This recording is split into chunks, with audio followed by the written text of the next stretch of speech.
Hey, what's up, physed family? Today I want to share a fun and easy warm-up game. It is called the Crazy Freeze Dance. Now, this game is perfect for grades K through 5, and it also allows you to differentiate to make it as easy as you want or as hard as you want, depending on the grade level.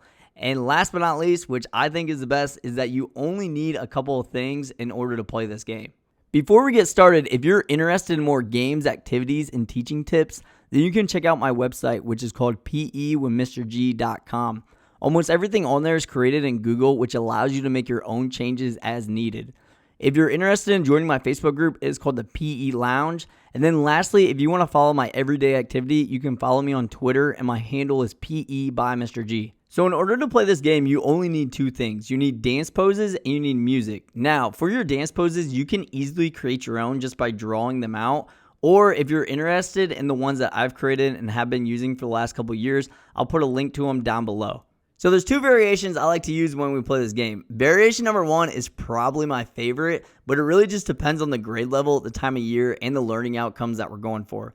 And variation number one, I always have my students travel on the lines of the gym floor, and then I also incorporate locomotor movements. So before the game starts, before you turn the music on, you're going to tell students how they must move around the gym. So for example, you could yell out skip.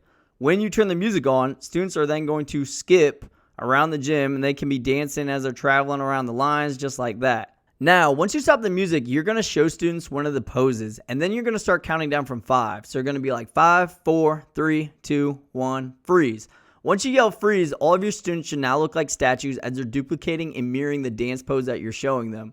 This is where the game can get fun because you can change how long students have to hold the pose. In order to start a new round, you're going to tell everybody to unfreeze, and then you're going to come up with a new locomotive movement. So for example, this time it could be hopping. So you're going to start the music again. Students are going to start hopping on the lines. They're going to start traveling around the gym. They can be hopping and they can be dancing just like this. Again, when you stop the music, you're going to show students a different dance pose, and you're going to start counting down from 5 again. So you're going to be like 5, 4, 3, 2, 1, freeze.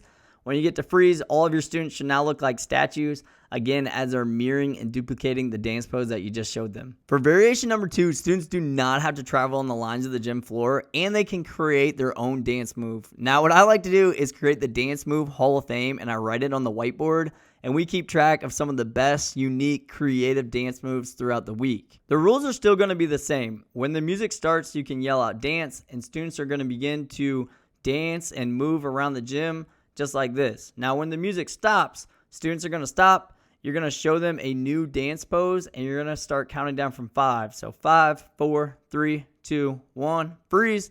When you get to freeze, all of your students should look like statues, and they should look exactly like the dance pose that you're showing them, and they're going to hold it until you say unfreeze. A fun challenge I like to add to this game, especially for older grades, is instead of showing them one dance pose, you can show them 2, you can show them 3 or 4, and now they're either going to have to find a partner or a small group. So when the music stops, if you showed them 2, they would have to find a partner, and each partner would have to choose which pose that they're going to be. Again, this is a really fun warm-up game for grades K through 5, and I guarantee it's going to get your students moving. Let me know how you guys like it, and thank you again so much for watching.